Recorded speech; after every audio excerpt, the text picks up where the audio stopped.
the unique factors that impact it, and tailored interventions accordingly.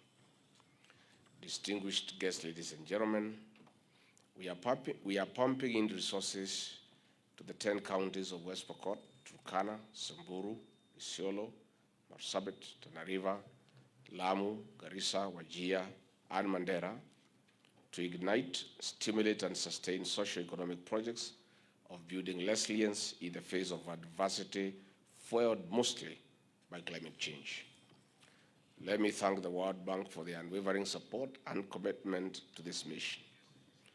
With an investment of $2.3 billion since the launch of this initiative in 2018, the focus has remained on funding crucial and high-impact projects in transport, agriculture, water, health, education, energy sectors, social protection, and the welfare of refugees and host communities. The conception and implementation of these projects aligns with the focus of the Ruto administration, which was elected on the promise of improving the lives of the people at the bottom of the socio-economic pyramid.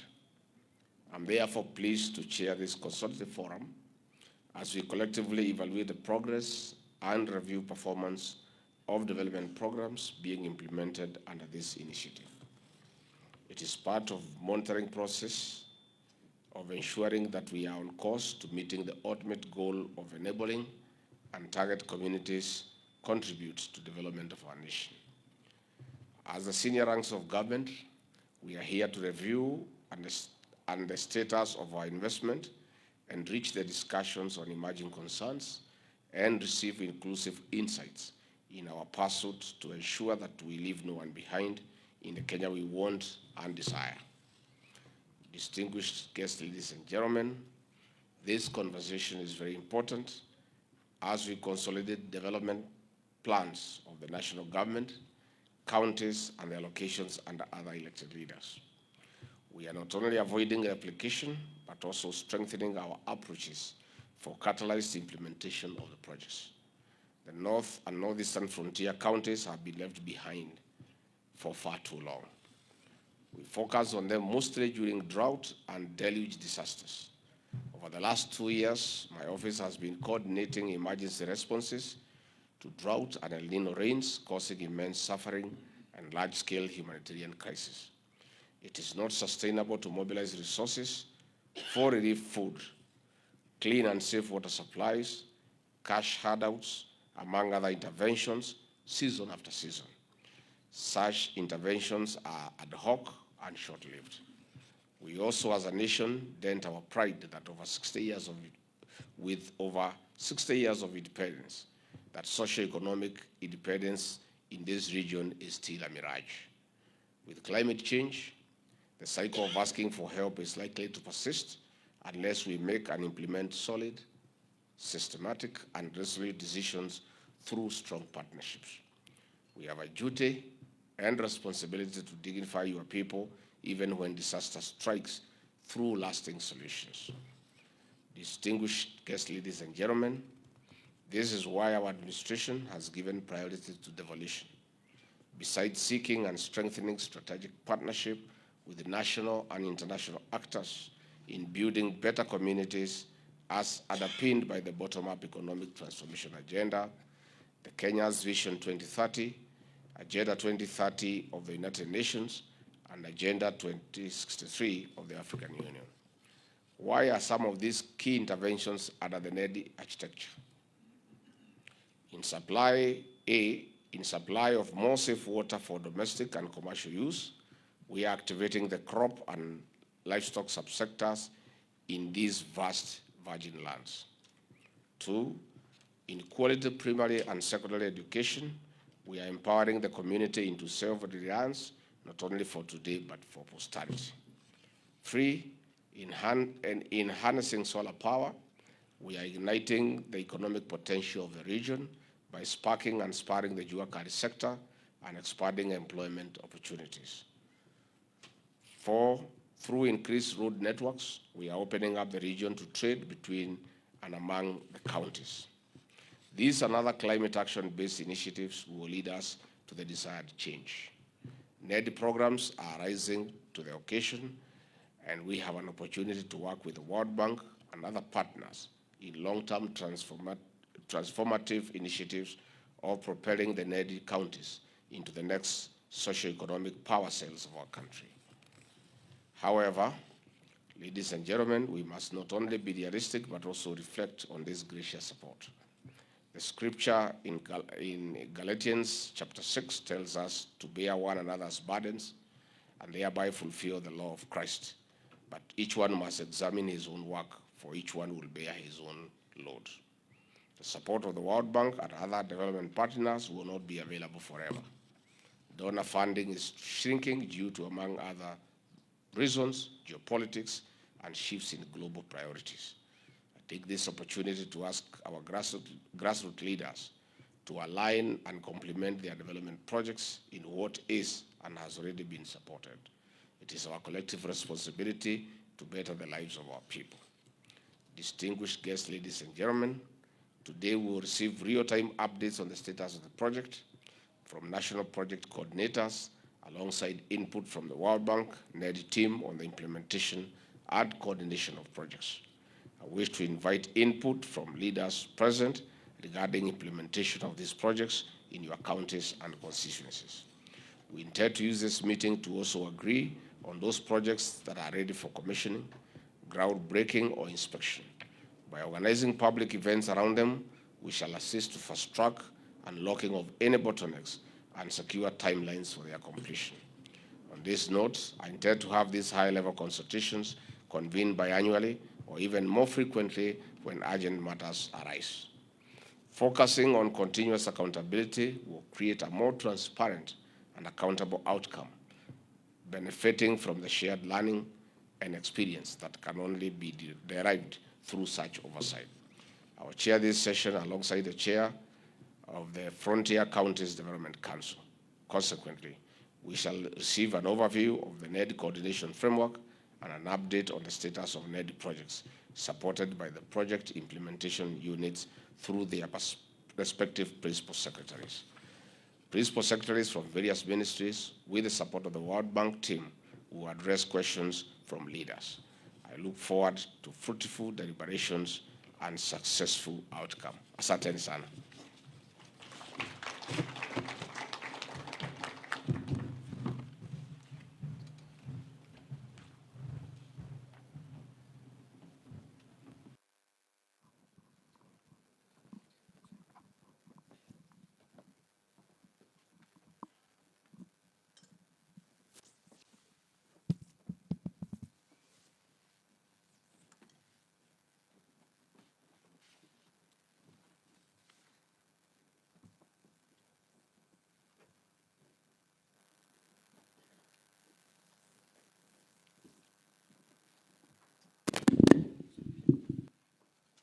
His Excellency, the CSS, PSS, elected leaders, the technical team, the PIUs, and the World Bank team, good morning.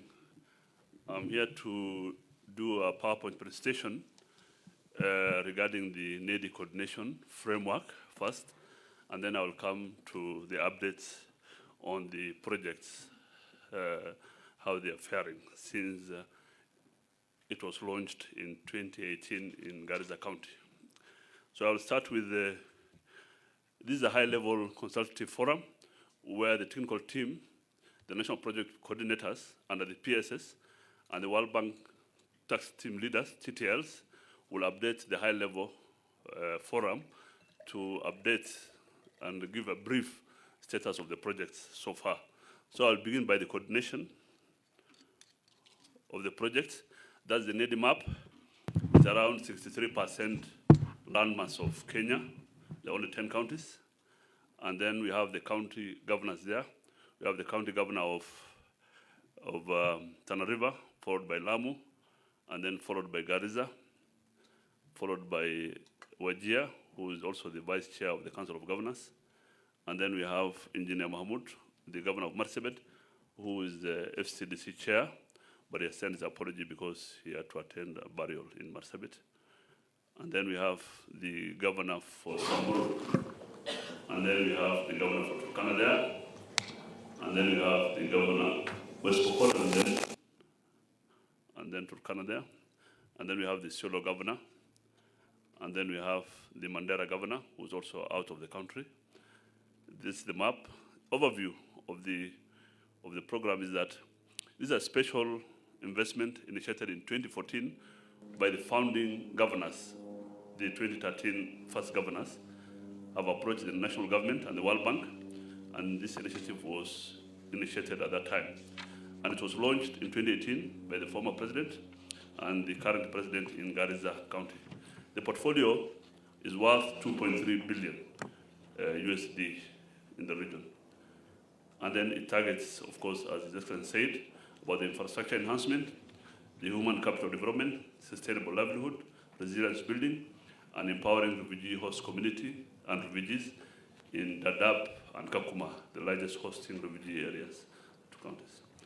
The advisory unit was established and continued to be formed in 2018 in the Office of the Deputy President to ensure the realization of the NEDI initiative goals.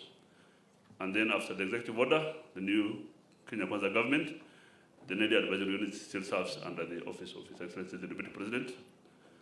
And then the function is to monitor, coordinate the financial channels with the National Treasury, the World Bank, and other development partners. We also track results, report progress, and address bottlenecks. And that's why we have this high-level technical forum to unlock any bottlenecks with the county governments and the CSS. The functions that under the unit is that we coordinate, supervise World Bank and other development partners funded projects and programs. We convene 3 levels of consultative forums. One of them is today we are having, the high-level consultative and policy forum chaired by His Excellency the Deputy President of the Republic of Kenya and co-chaired by the FCDC chair, who is Engineer Mahmoud, Marsabit Governor. I think this is, I've said this is apology, but we have the CEO, Dr. Idle, who prayed for us as his representative. I think he has a speech and we'll share it. We also have the NEDI technical team, which is bi-monthly consultative forum, chaired by our APO Chief of Staff. And this technical team, we have the PIUs, or the National Project Coordinators, who represent the PSS, and also the World Bank NEDI team leader, or the country director, represented by the task team leaders. So these are the technical team. We meet every 2 months to prepare for such a forum and update each other. And then we have, thirdly, we have the NEDI county coordination units. This one is at the county level. Every quarter we go out and meet them. It's co-chaired by the county commissioners and the county secretaries. We also report implementation and do a brief to His Excellency on monthly, bi-monthly, quarterly basis. We also identify challenges and bottlenecks. Of course, the project sustainability, His Excellency said about that the World Bank or the development partners will not be here forever, so we have to review the sustainability of this project. Participation, we participate in GOK Joint Sector Working Group. His Excellency, as the executive and the PSS know, we have different various sector working groups, and we, like as you said, road, agriculture, water, we participate in those working groups. This is the high-level consultative and policy forum. It's normally convened by His Excellency the Deputy President, co-chaired by the chairman of the FCDC. This is biannual. It used to be bi-monthly, but because of now the busy schedule of His Excellency, we made it biannual. It used to be bi-monthly before. And now the membership is the cabinet secretaries, principal secretaries of the state departments, the NEDI region governors, the senators, women reps, the National Assembly, all the elected leaders. And then, of course, in attendance, we have the NEDI advisory unit, the PIUs representing the PSS, and the World Bank task team leaders who are there. And we have the World Bank task team leader, Regini, who is also have another, Dalal, who was with another engagement outside Nairobi today. But she heads the TTLs, the NEDI portfolio. And then we have the county focal person appointed by the governors to come to this level of meeting. The role that this level 1 play will provide policy directions for unlocking identified bottlenecks. The challenges that we will mention today, His Excellency, the CSS, the PSS will be able to unlock what the PIUs and the TTLs will raise. Today, the challenge we have has to be resolved at this level, and we have a way forward. And then the technical team that I've talked about, bi-monthly, chaired by the Chief of Staff. The last one we had on 3rd last week, and we had to come up with this report that we're now about to present about the projects. The role of this technical team is, of course, the implementation status of the projects that we're about to present, submit reports to the NEDI high-level consultative forum, unlock identified bottlenecks, develop and review integrated work plan to align the projects, monitoring activities of the NEDI advisory and the PIU's work plan to the bottom-up economic, whatever. So the frequency is bi-monthly, but if there's any emergency, we'll do it weekly or 2 weekly or ad hoc as required.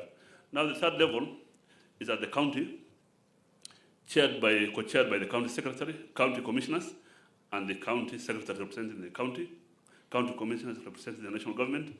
As advisory unit, we'll alert them. We go to the field so that you can have the feel of the progress of those projects. And that's the role, and the frequency is quarterly. But if you have, like now, before the HE goes to this region, we'll have an advanced team to counter-check what the PIUs have given us on the bi-monthly meetings. And these are the projects that I'll go into details. These are just the icons. I'll go. Number 1, the Horn of Africa Gateway. Your Excellency, this is the backbone of the NEDI project. It's the road from Isiolo all the way to Mandera. It's 740 kilometers. It has not known 1 kilometer of tarmac since independence. So this road starts from Isiolo.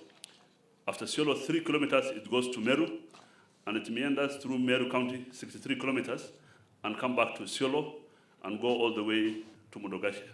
It's 190 kilometers, and I think this project is ready for official launch at Isiolo County because that's where the road starts from. Now there's almost 3 kilometer tarmac blacktop as per the peer users given us. And then we have the Wajir Tarbaj Kutulo corridor ready for groundbreaking. There's a gap, you see from Isiolo, Modogashe, there's a gap I'm going to explain. I'm jumping to Wajir, to Tarbaj, 120 kilometers. The contractor is on site. We have handed over the site to him 2 months ago. And by the time you'll be in Wajir, you'll be able to do that section of the road for groundbreaking. And then the Kutulo Kobo Elwak Gari, that's the Mandera section from Wajir side. It goes from Kutulo all the way to Mandera. The tendering process is underway, and it's in Mandera County. It's 200-06. It's section by section. And then the gap that I have there, I was mentioned from Garissa to Wajir, is here. This section of the road below is financed by GOK counterpart funding, the annuity program, and there are 4 Arab consortium development banks that support 2 sections. Modogashe Samata section is a GOK annuity. From Modogashe, now you go to annuity, where the funding is not secured yet, or a commitment is required. And then we have Wajir, Samata Wajir, where we have 90 kilometers. So you can imagine 66 plus 90, you have to VUCA that up to Wajir, and there's that gap.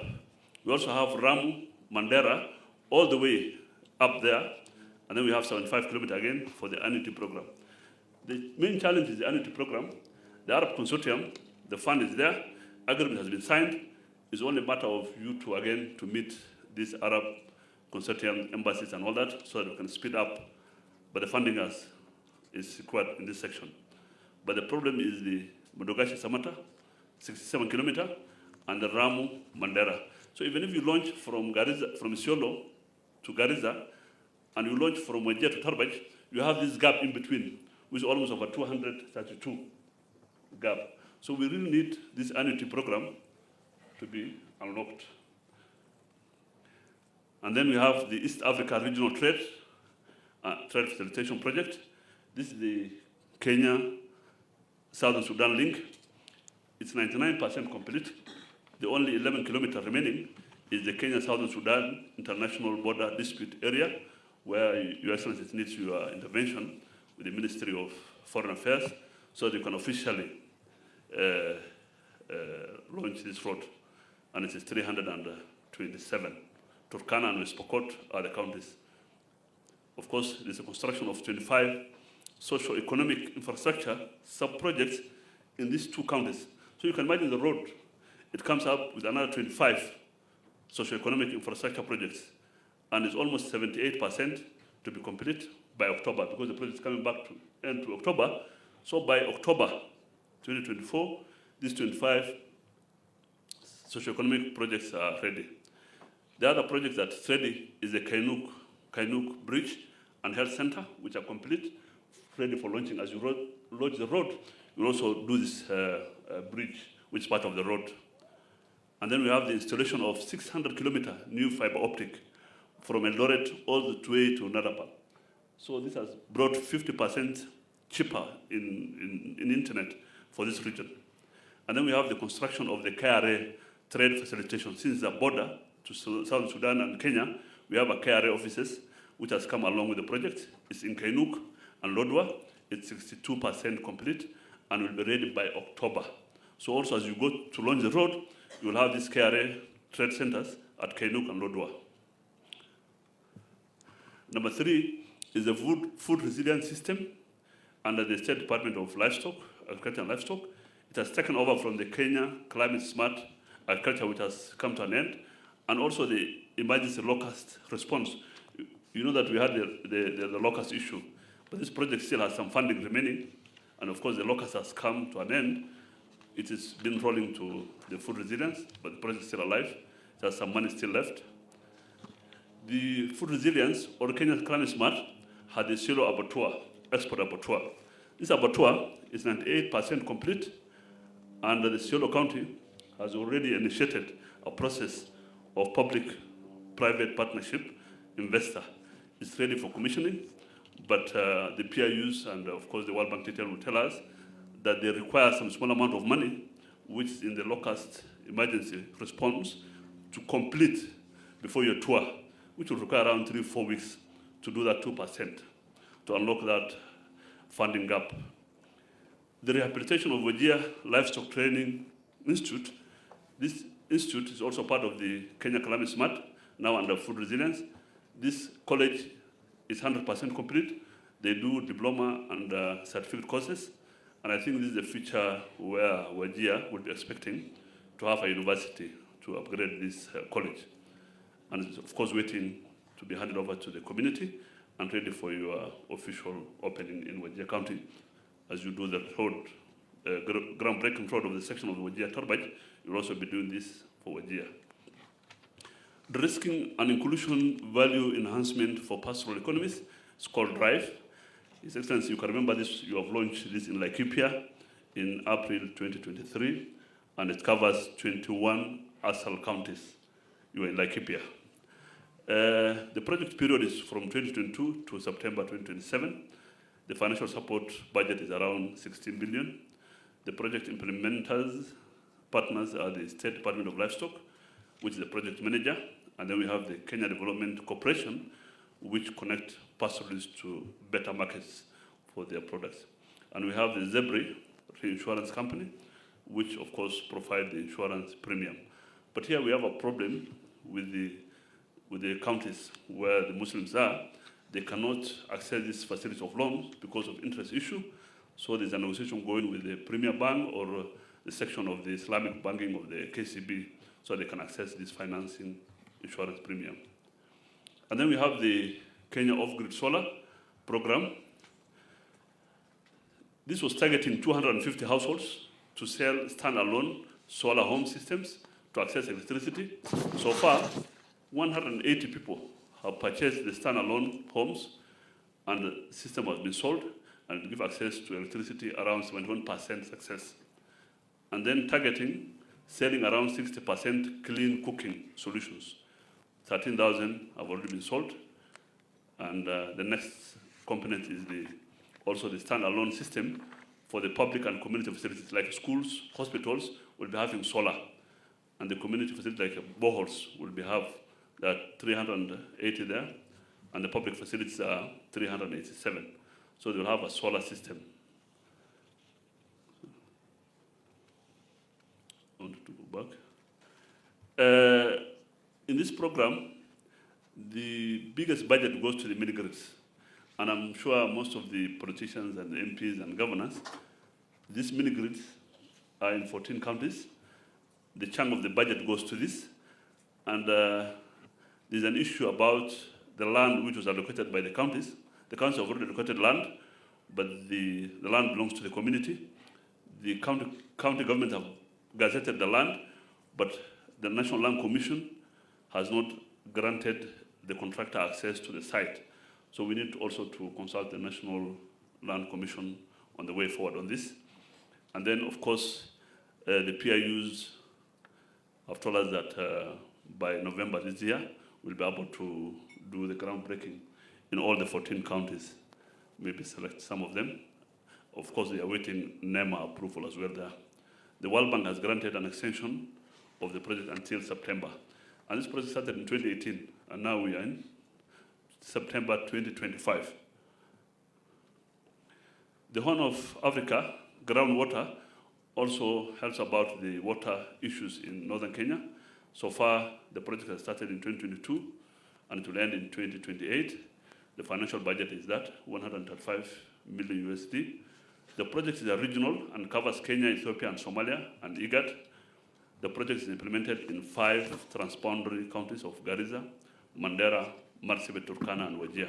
So far, they have constructed and rehabilitated 400 boreholes, and they have reached a target of 1.5 people with access to improved water supply. And they have also formed 43 water resources associations. The next one, number 7, is the water and sanitation project. This project is in NEDI counties, 2 counties, Wajir and Garissa, but also we have it in Mombasa, Kwale, Taita Taveta, and Kilifi. The overall project progress is 68%.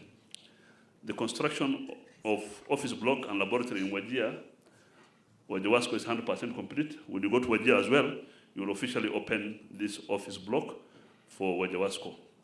In Garissa, the construction of office block in Garissa has been terminated because it has some issues and retendering is going on. This project in these 2 counties, the PIU will speak to it, and maybe the World Bank team called team. It had an issue. Now that the CS is here, Wajir was allocated 5 billion, Garissa was allocated 5 billion. Because of incapacity of counties, they had to lose around 3 billion of that money. And you know Wajir needs water and Garissa. So I think the PIU will speak to it, or the PS is also aware, Corridor is very much aware about this project. The other one is the Kenya Urban Support Program. This one is going to phase 2. It was launched in May 2024. This day you had the Prime Minister of Somalia here. You had a visitor. It was launched in the State House. It covers 45 counties, except Nairobi and Mombasa.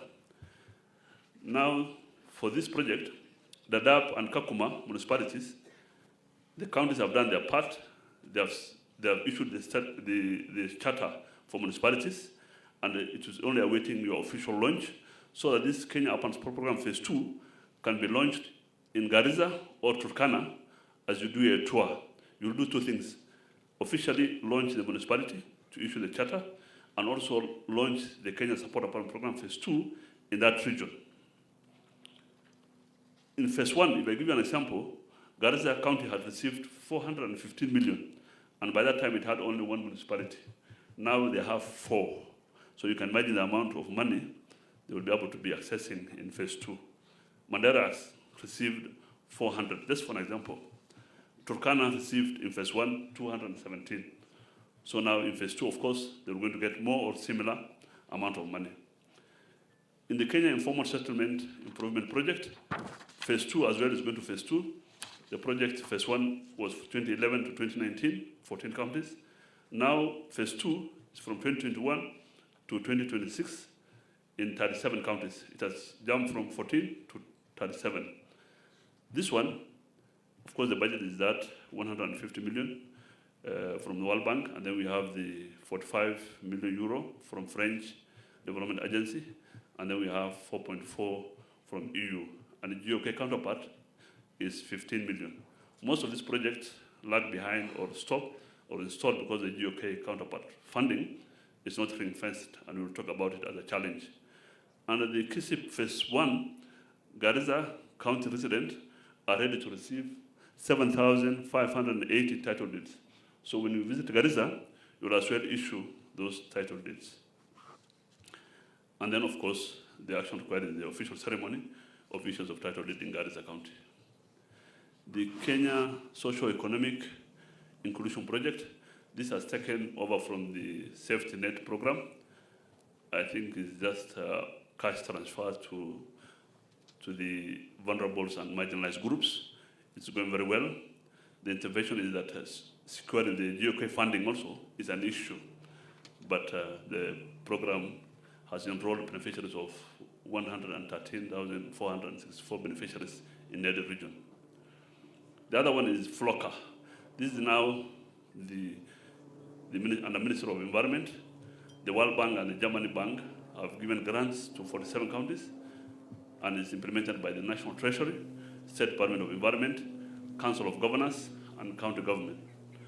NEDI, many NEDI counties have prioritized with this fund or grant, of which they have equally have to contribute themselves, water, fodder, crop farming in all wards.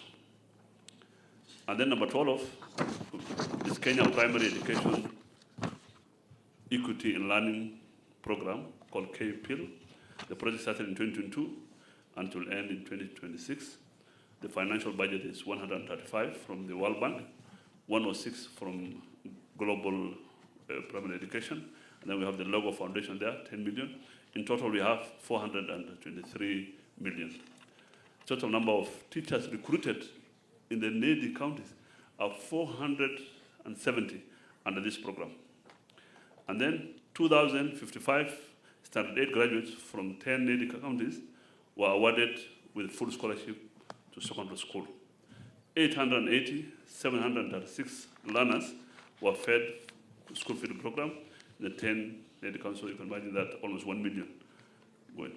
And then we have the IHAPs in Turkana, Garissa, Mandera, and West Pokot. When you tour these places, you'll also be able to launch or officially open these IHAPs under this program. The other education one is the SIKIP, Kenya Secondary Education Program. The project,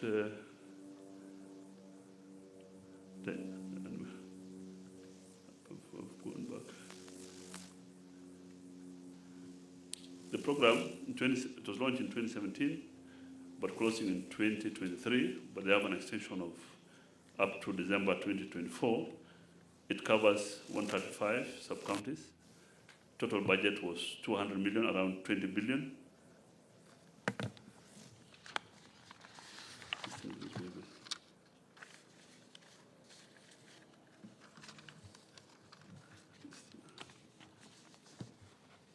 That's the budget, and I think the Jen Bugwa, the PIU is here, should speak to it, and the Minister of Education, the CS is here. I've talked to him about it, so they'll give us more on that. The Kenya Liberation Support Program, our Apple PS and the office is here. The phase 1 has come to an end. Now we're starting phase 2, where all the 47 county government have signed the initial financial agreement for them to allow to access 37 or so million. When you sign in, you get that, but later on, you will be assessed and be given money according to the number of percentage you score in the grant section. Your Excellency, this program, you have to launch it in September. I think the PS, Madam Treasurer, will give us timing and venue. It covers all the 47 counties. And a lot of NEDI county government have secured a lot of money from this in phase 1. In phase 1, it was 200 million, the World Bank being there, and then the Kenya GOK 87.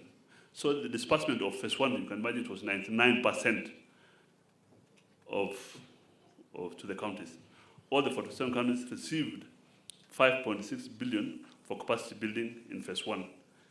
In phase 1, capacity building, the NEDI counties got 1.2 billion. And then the last one, on the list is the Kenya Demolition Response for Displacement Impact Project.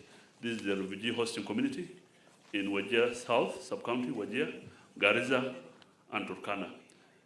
In phase 1, the program closed in April this year, and financing application for phase 2 is under consideration.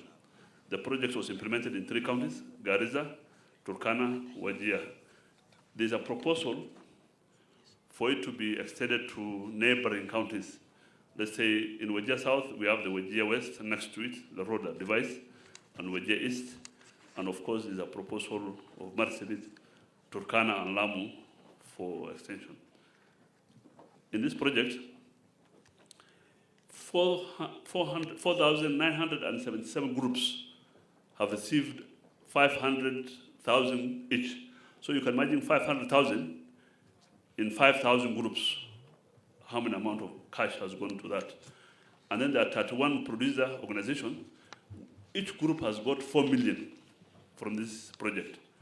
There's a health center in Turkana, which is complete, ready for launch. There's a primary school in Turkana County. There's a secondary school in Dadaab and Mudogashi, 2 of them. And then we have a hospital sub-county in Burra, I think, yeah, Burra sub-county. And then we have those 2 projects in Wajir County for water. All the above projects are 100% complete and for you to launch during your tour. The challenges that the programs have are, of course, low, inadequate, and delayed disbursement of funds to MDS and county government from the National Treasury. Low absorption rate of allocation of MDS and counties, of course, they have low absorption rate. Inadequate GOK counterpart funding for various projects that I've mentioned is a challenge. Security challenges, of course, in Northeastern, especially the road from Isiolo all the way to Kulamawa and Mudogashi. We have the administration police and police taken over, but as this goes deeper, from Wajir all the way to Mandera, the KDF has taken over. So that's for the road, but we need to extend that security management to all projects. Like now in COSAP, if you say you're going to do it in Fafi, in Garissa County, even the area MP elect cannot go to some part of this constituency because of security challenges. The other challenge we have is the land acquisition and compensation to project-affected persons. This one as well, I said, the National Land Commission, we need to call them. But the goodness with the road from Isiolo all to Wajir, the bank, the World Bank, has said that they can, part of the funding can be used to compensate the project-affected persons. There's delays in issuance of clearance letters from the AG. We have high staff turnover in counties. These are the main challenges that the technical team do address. Of course, our recommendation is that this by annual meeting or ad hoc will be regularized now. We'll diarize it so that the leaders and the technical team will know when will be the next high-level consultative meeting. And of course, the NEDI Technical Forum, we had it on 3rd of September. The next one is 3rd of November. And of course, we are communicating to the county coordination unit when we can have next quarterly meeting. And then, of course, for this meeting today, we have to prepare for the launching, commissioning, and groundbreaking of all those projects that I've mentioned. But for more details, the PIUs, or the National Project Coordinators, and the principal stakeholders are here, and the World Bank task team leaders are also here, so that we can take any questions or answer any concerns with the help of now the CSS and yourself to give us direction on how to address the challenges we have stated, and also the projects that have stated, the governors I wish they were here, so that we know a diary when we are coming to the place, so that we can agree with them on the diary when you're touring the region. So I think that is a summary of it. But we also have a similar programs in the NEDI counties. Kenya, Somalia, Ethiopia border. Your Excellency, you can remember, you have gone to Mandera with the then High Commissioner, Jane Marriott, to launch this project. The project is doing very well and it's progressing. It's under your office and the interior. We also have a similar one, UNDP, under your project, under your office, and it's also in Garissa, Wajir, and Mandera. We also have this Northeastern Advisory Group, CACAS, chaired by the Chief of Staff, but co-chaired by one of the development partners, currently is the UN Resident Coordinator. We have members of the World Bank, the EU, the UK, the IGAD, the FCDC, and the Chief of Staff will be sharing next month the first meeting on this advisory unit. And thank you, and I'll open the floor for plenary and then I hand over to you, sir. Thank you very much, Rashid. Maybe before we proceed, we want to give an opportunity to CS Alice Wahome because she has a presidential function in an hour's time. Okay. We can allow her to make some presentations so that we can allow her to proceed. Karibu CS.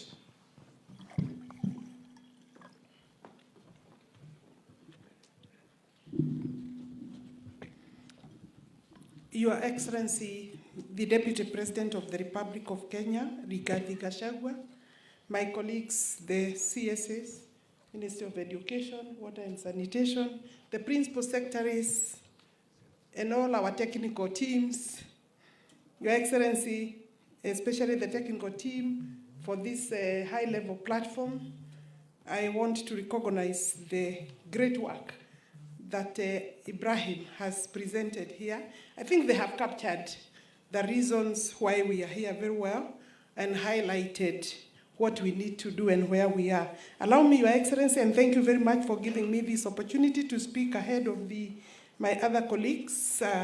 His Excellency is in Kibera at 11, His Excellency the President, and therefore I appreciate you allowing me to speak ahead. And therefore say just a few remarks, Your Excellency. I believe my technical teams are here, Lydian. The director, Lydian, is here with the other, yes. Those will be able to handle the technical issues and of the programs that we are handling as listed. It is a great honor, Your Excellency, to address you today as the chair of this forum to highlight the implementation status of the donor-funded program under my ministry that are a matter of subject in today's discourse, all being implemented through the State Department for Housing and Urban Development. Your Excellency, although we are covering today the 10 counties, we are working beyond the 10 counties, and because our program is one, allow me, even if I touch on the others, that is still within the presentation. The programs Kenya Urban Support Program and Kenya Informal Settlement Improvement Program, that is KISIP and KUSIP, are now on their respective second phase of implementation. This is largely as a result of the resounding success and need that remains unmet in supporting urban institutionalization and urban infrastructure, as well as improving our informal settlements. Your Excellency, allow me to give a brief overview of the respective programs.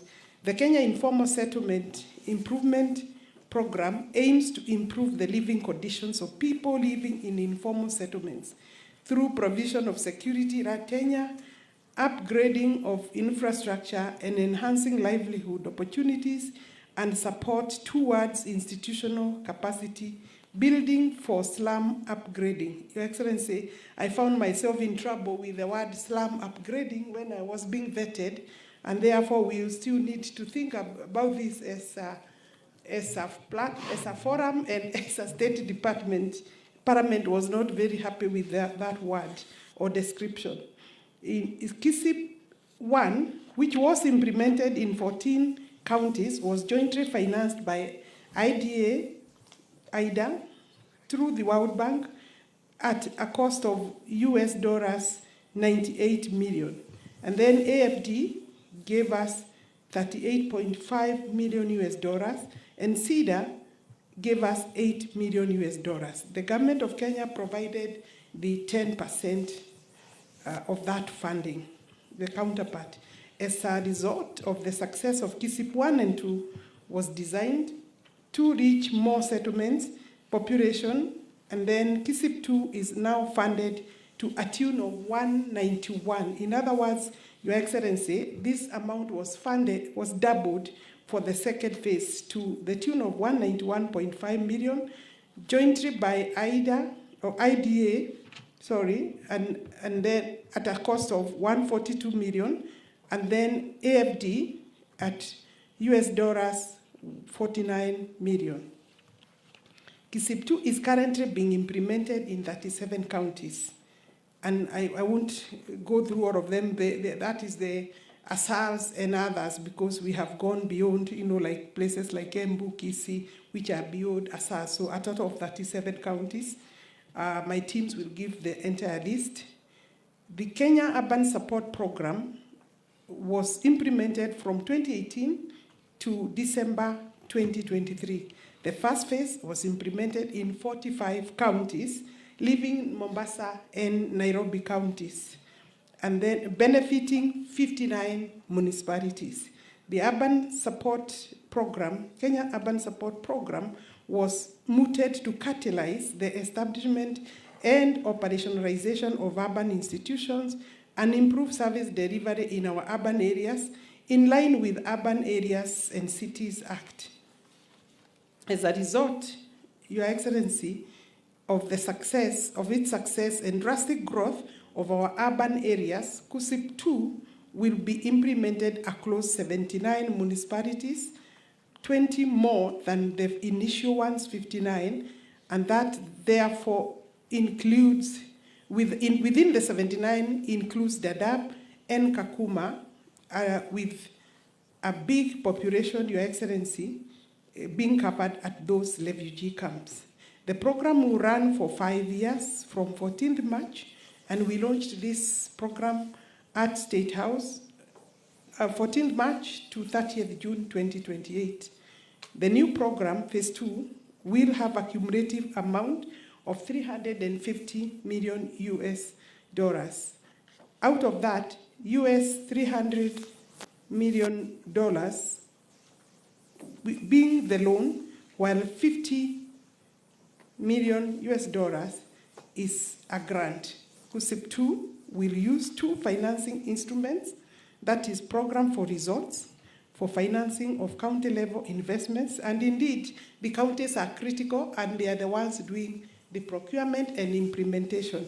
And then the other instrument is IPF for national-level activities related to the program in terms of management, Your Excellency. The P4R, that is Program for Resorts, P4R will account for 90% of the total amount, meaning the only amount for management of this program is 10%, amounting to $25 million US dollars.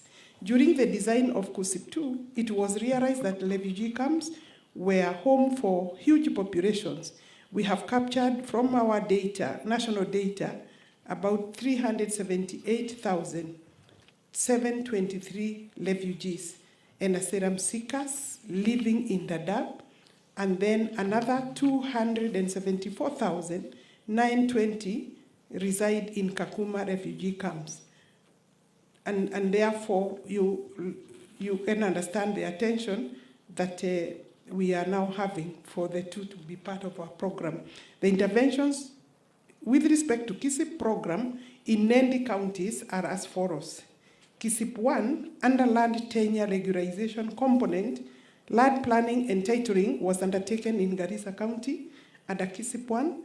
A total of 7,580 leases, or titles in another word, were prepared and attestation has been undertaken. I'm happy, Your Excellency, to report that issuance of the leases is in His Excellency, the President's diary for this month of September. KISIP 2, planning and survey is currently underway and in various stages of, that is in Tana River, Marsabit, Turkana, West Pokot, Wajir, and the details of how many settlement schemes are in my presentation. There are quite a number. Under the infrastructure upgrading component, the program will include upgrading of roads, drainage, lighting in Wajir County, Lamu settlement, Lamu, where we have 6 settlement schemes. The 2 counties have already procured contractors to implement the works, and to note The governor, Lamu County, has already commissioned the works, and we are working very well with most of the governors in these counties, Your Excellency. And I think the relationship should be encouraged and strengthened as part of our maybe results expected from this meeting. All the NEDI counties will benefit from the slum upgrading, all the 10 counties.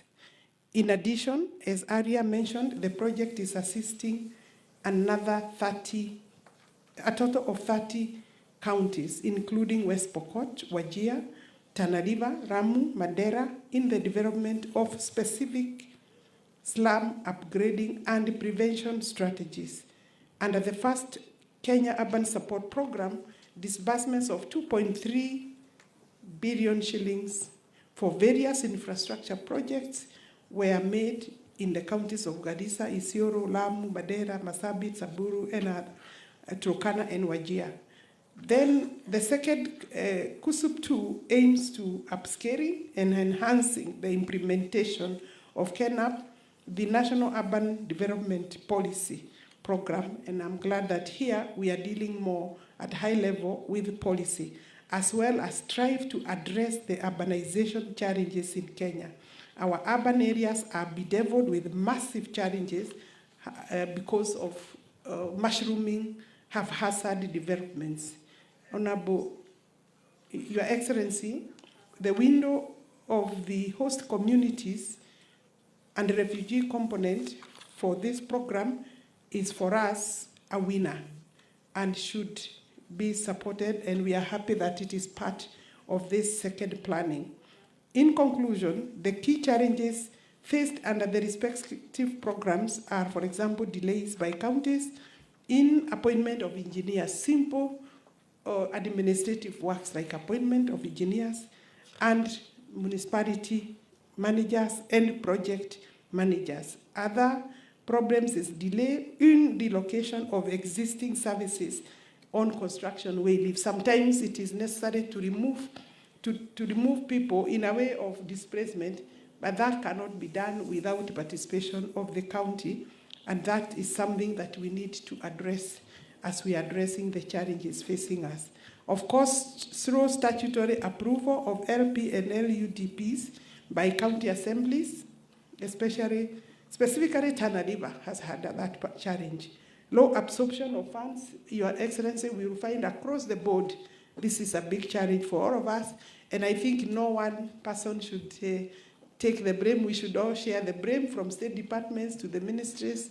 The partners sometimes also take too long to give no objection comments, and to and fro, and also Treasury could take a very large share. I think Treasury should help us to fast track.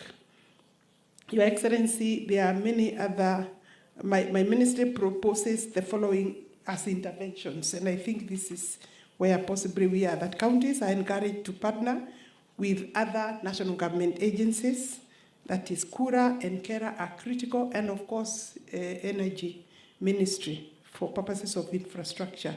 Counties should interact with service providers for purposes of relocation, and especially when it comes to moving waivers or compensation. The project is engaging the county, the Council of Governors, and I want to confirm that we work very well with Mary Mwiti and her chair, Anne Waiguru. Mary Mwiti, the CEO of County of Governors, of Council of Governors. Your Excellency, finally, there is a big challenge because of the county government's additional funding law that has to be dealt with. The disbursements of funds to the counties get stuck before this is completed as an exercise. And I think that is something as a government we need to agree on how to deal with, because it's becoming one of the biggest handles or barriers. Overall, Your Excellency, my ministry, specifically State Department for Housing and Urban Development, is happy that this forum took place today, and we confirm our commitment to work with you in this high-level engagement. Thank you very much. about CS? I trust you leave behind some senior officials to be able to continue the discussion. Yes, they will stay. Okay. Lilian, Your Excellency, and her counterpart will stay. Very good. And they are senior members, they are directors in my state department. Great, thank you. I think we had a very good presentation from Rashid. I don't know, Chief of Staff, what is the next? Do we continue with other presentations or we get reactions? We get a reaction from the elected members. Okay. Rashid?